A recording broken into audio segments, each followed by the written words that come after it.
दोन पत्रकार मोदयांनाही की सर्वांना, सर्व समाज, सर्व धर्माचे लोक, सर्व पॉलिटिकल लोक, सर्व NGO, सर्व संस्था, सर्वांनी नागपूर शहर शांत करण्याकरता नागपूरची सांस्कृतिक आणि सामाजिक विरासत, नागपूरचे संस्कार जपण्याकरता काम करावं.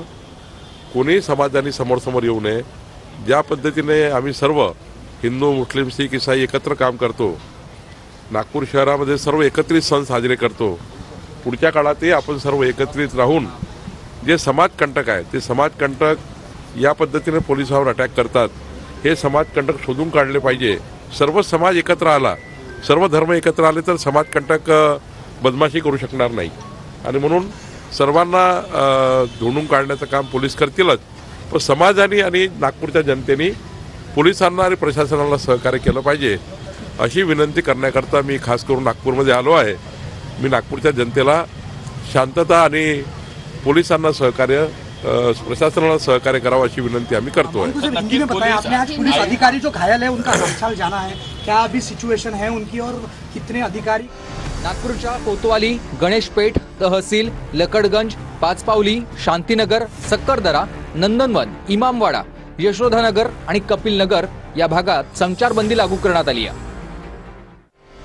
नागपूरच्या कोतवाली, गणेशपेठ, तहसील, लकडगंज, पाचपावली, शांतीनगर, सक्करदरा, नंदनवन, इमामवाडा, यशोधानगर आणि कपिलनगर या भागात संचारबंदी लागू करण्यात आली आहे. नागपूरच्या कोतवाली, गणेशपेठ, तहसील, लकडगंज, पाचपावली, शांतीनगर, सक्करदरा, नंदनवन, इमामवाडा, यशोधानगर आणि कपिलनगर या भागात संचारबंदी लागू करण्यात आली आहे.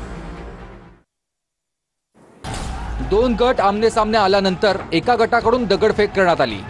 महाल, भालदारपुरी आणि हंसापुरीमध्ये जमावाकडून दगडफेक करण्यात आली आणि वाहनांची जाळपोळ करण्यात आली आहे. टार्गेट करून जे हिंदूंचे घर आहे ते टार्गेट करून फोडण्यात आलेले आहे. काल ती गाडी तिथे होती पण त्याला काहीच केलं नाही. हे सगळे जे मुस्लिम लोकांचे घर आहे त्याला काहीच नाही केलं, पण आमच्या इकडले बिलकुल पाहून जे CCTV सुद्धा त्याने फोडण्याचा प्रयत्न केला, सगळ्या गोष्टी केल्या, हे जाणून बुजून आणि सुनियोजित. या राड्यादरम्यान उपद्रवींनी JCB पेटवलाय. दगडफेकीनंतर पोलिसांनी ट्रॉली भरून दगड जमा केले. काल झालेल्या दगडफेकीत वाहनांचं मोठं नुकसान झालंय. सर, सर्वांनी आपल्या तोंडावरती रुमाल बांधलेले होते. आम्ही त्यांना ओळखत नाही, अनोळखी व्यक्ती होते. गाड्या ओढून त्या चिंध्या गाड्यांच्या आतमध्ये फसून त्यांना आग लावण्याचा प्रयत्न केला. त्याच चिंध्या घेऊन लोकांच्या घरामध्ये टाकण्याचा प्रयत्न त्यांचा होता आणि सर्वात जास्त हिंदूंचेच घर टार्गेट करण्यात आलेले आहे. ये यहाँ पे ऐसा हुआ कि रात के समय 10 या 11 बजे के टाइम इन लोगों का कम से कम 150-200 लोगों का मजमा हिंदू इलाके में घुसा और यहाँ पे लेडीजों को गंदी भद्दी गाली बककर और तूफान उठाकर और इस तरीके का माहौल बनाए कि हम मुसलमान ही यहाँ रहते, हिंदू एक घर नहीं रहता. पोलिसांच्या माहितीनुसार भालदारपूरमध्ये 80 ते 100 लोकांच्या जमावाकडून पोलिसांवर दगडफेक करण्यात आली.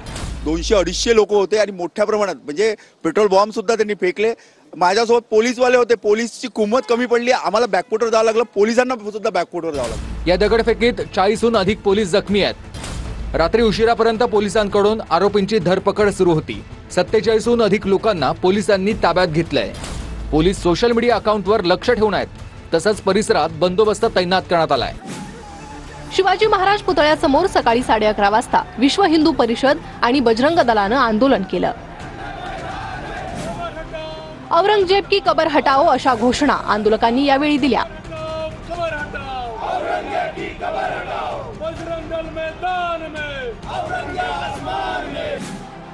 आंदोलनावेळी औरंगजेबाचा फोटो तसेच प्रतिकात्मक कबरही पेटवण्यात आली.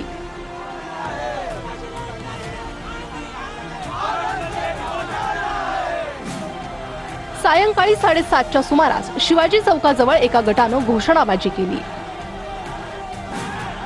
तर दुसऱ्या गटानंही घोषणाबाजीला सुरुवात केल्यानं हा वाद वाढला. पोलिसांनी घटनास्थळी धाव घेत घोषणाबाजी करणाऱ्या दोन्ही गटांना पांगवलं.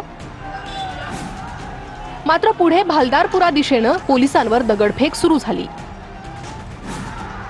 पोलिसांनी यावेळी बळाचा वापर केला, तसंच अश्रुधुराच्या नळकांड्याही फोडल्या.